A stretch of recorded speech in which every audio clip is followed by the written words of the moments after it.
जरा सोचिए, चुनाव के बीच अगर नस्लीय टिप्पणी वाले बयान आएंगे तो क्या विरोधी पार्टी को बैठे बिठाए मुद्दा नहीं मिल जाएगा? और आज हुआ भी वही। सैम पित्रोदा शायद अपने बयानों से बीजेपी पर बाउंसर फेंकने की कोशिश कर रहे थे, लेकिन खुद ही हिट विकेट हो गए। भारत की विविधता को समझाने के लिए सैम पित्रोदा ने जो मिसाल पेश की है, उसने न सिर्फ विवाद खड़ा कर दिया, बल्कि कांग्रेस को उनके बयान पर सफाई देने के लिए मजबूर होना पड़ा है। और 15 दिन के भीतर दूसरी बार है जब कांग्रेस सैम पित्रोदा के बयान से पैदा हुए विवाद से निपटने में जुटी है और मोदी समेत पूरी बीजेपी ब्रिगेड ने पित्रोदा के बयान पर ताबड़तोड़ हमले शुरू कर दिए। इंडियन ओवरसीज कांग्रेस के अध्यक्ष का नाम है सैम पित्रोदा।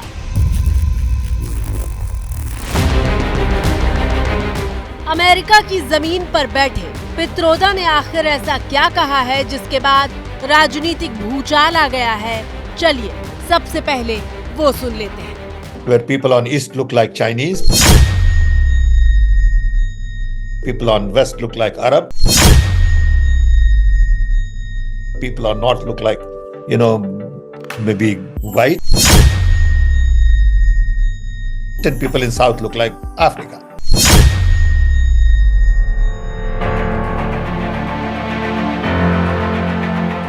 सैम पित्रोदा का ये बयान जब सामने आया, उस वक्त देश के प्रधानमंत्री नरेंद्र मोदी तेलंगाना के वारंगल में चुनावी रैली कर रहे थे।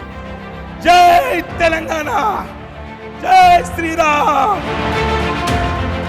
आरक्षण से लेकर देश के विकास तक मोदी तमाम मुद्दों पर बोल रहे थे और रैली के दौरान ही मोदी ने सैम पित्रोदा के बयान पर कांग्रेस को घेरना शुरू कर दिया। ये शहजादे के फिलोसोफर एंड गाइड अंकल ने बड़ा रहस्य खोला है। उसने कहा है कि जिनका चमड़ी का रंग काला होता है, ये सब अफ्रीका के हैं। मतलब आप सबको, मेरे देश के अनेक लोगों को चमड़ी के रंग के आधार पर उन्होंने इतनी बड़ी गाली दे दी। People in south look like Africa. विविधता में एकता को समझाने के लिए पित्रोदा ने दक्षिण भारत के लिए अफ्रीकी शब्द का इस्तेमाल किया था और इसी बात पर दक्षिण में मौजूद पीएम मोदी ने कांग्रेस पर चमड़ी के रंग के आधार पर भेदभाव करने का आरोप लगाया। साथियों, मेरा सवाल है, क्या मेरे देश में चमड़ी के रंग के आधार पर लोगों की योग्यता तय होगी? क्या चमड़ी के रंग का खेल शहजादे को किसने इजाजत दी है? संविधान सर पे लेकर के नाचने वाले लोग चमड़ी के रंग के आधार पर मेरे देशवासियों का अपमान कर रहे हैं।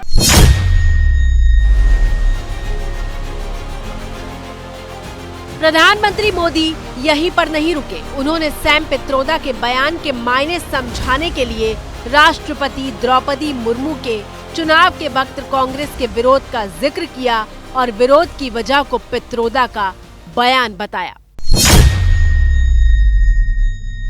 लेकिन मुझे समझ नहीं आता था। मुझे लगता है ठीक है, ये शहजादे का दिमाग ऐसा है तो शायद वो द्रौपदी जी का विरोध कर रहा है। लेकिन मुझे आज पता चला कि ये कांग्रेस पार्टी द्रौपदी मुर्मू, जो एक आदिवासी बेटी थी, उसको हराने के लिए क्यों मैदान में उतरे थे।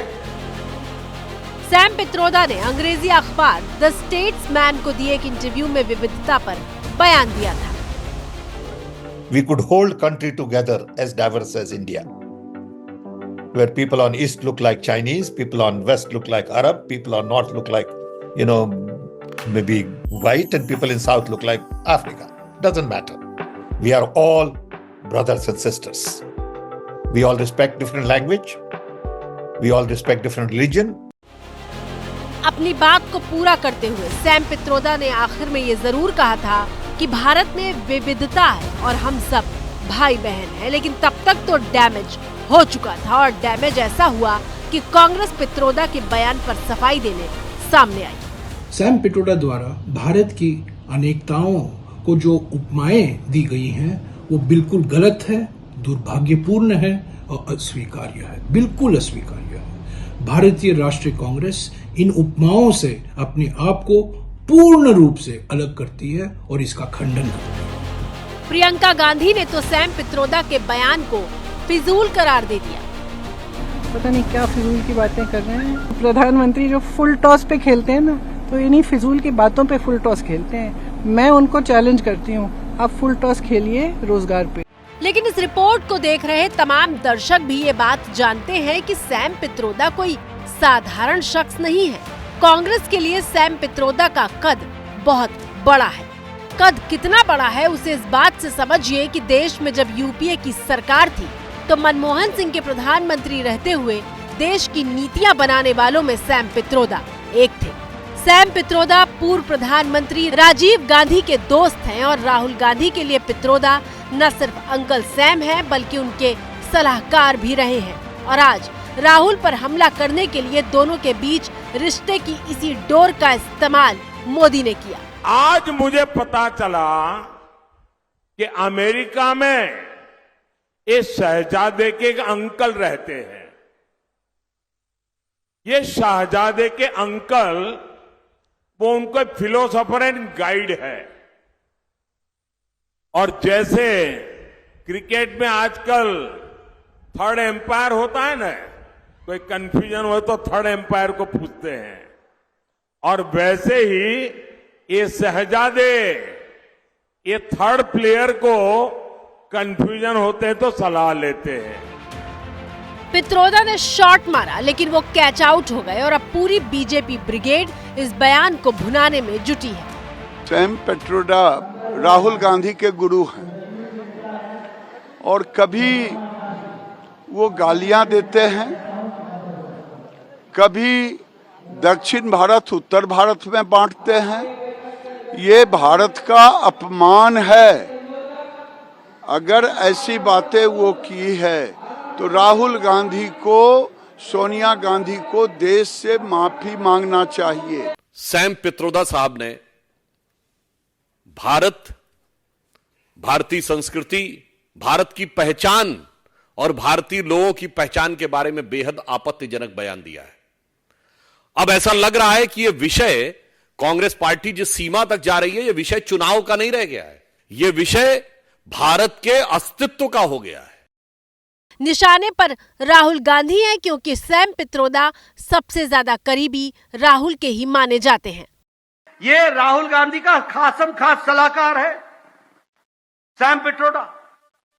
जब भी दुनिया में विदेश में जाते हैं तो दाहिनी तरफ में यही होता है। कहते हैं नॉर्थ ईस्ट, उत्तर पूर्व के लोग वो चीनी जैसे दिखते हैं, चाइनीज जैसे दिखते हैं, और पश्चिम के लोग अरबी दिखते हैं, और नॉर्थ के लोग अंग्रेज दिखते हैं, और दक्षिण के लोग अफ्रीकन दिखते हैं। बोलो ऐसी पार्टियों को आगे आने देना है क्या?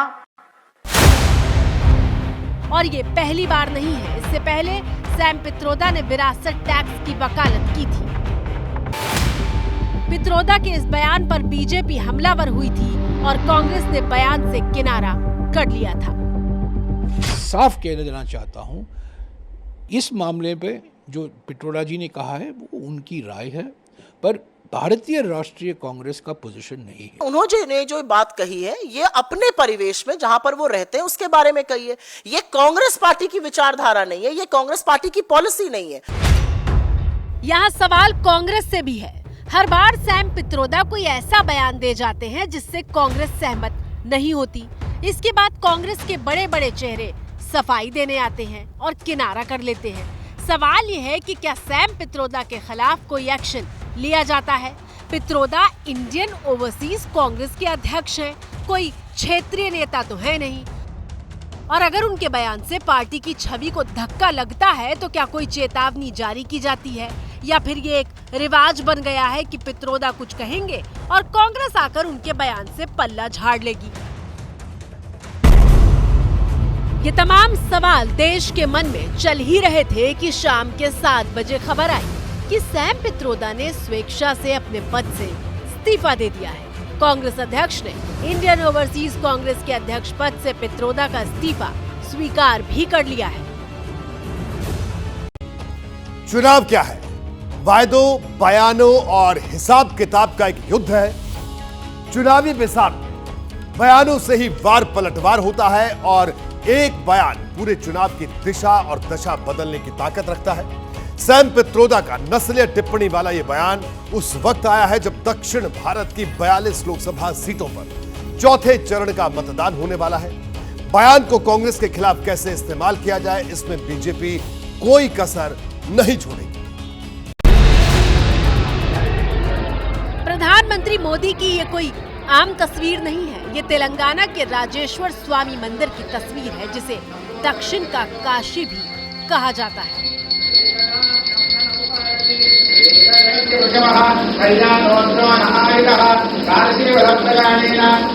पूरे विधि विधान के साथ प्रधानमंत्री मोदी ने बुधवार को भगवान शिव को समर्पित राजेश्वर मंदिर में पूजा पाठ पूरा किया।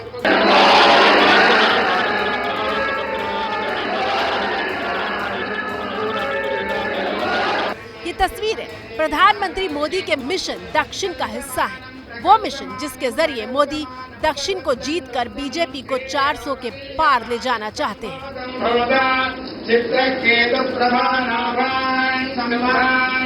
देश कह रहा है, फिर एक बार,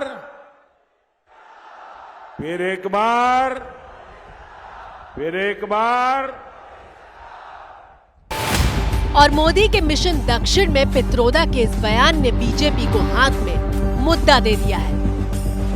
आज जो कांग्रेस नेता के मुख से शब्द प्रस्फुटित हुए वो अपने आप में न सिर्फ निंदनीय है, लेकिन वो कहीं न कहीं राहुल गांधी की, गांधी परिवार की, हमारे राष्ट्र के प्रति सोच को दर्शाता है। बीजेपी पित्रोदा के बयान को दक्षिण भारतीय और देश के अपमान से जोड़ रही है और ऐसा उस वक्त हो रहा है जब चौथे चरण के लिए 13 मई को आंध्र प्रदेश की 25 और तेलंगाना की 17 लोकसभा सीटों को मिलाकर कुल 42 सीटों पर मतदान होने जा रहा है। तय है कि वोटिंग तक बीजेपी पित्रोदा के दिए बयान को लोगों के बीच जिंदा रखेगी।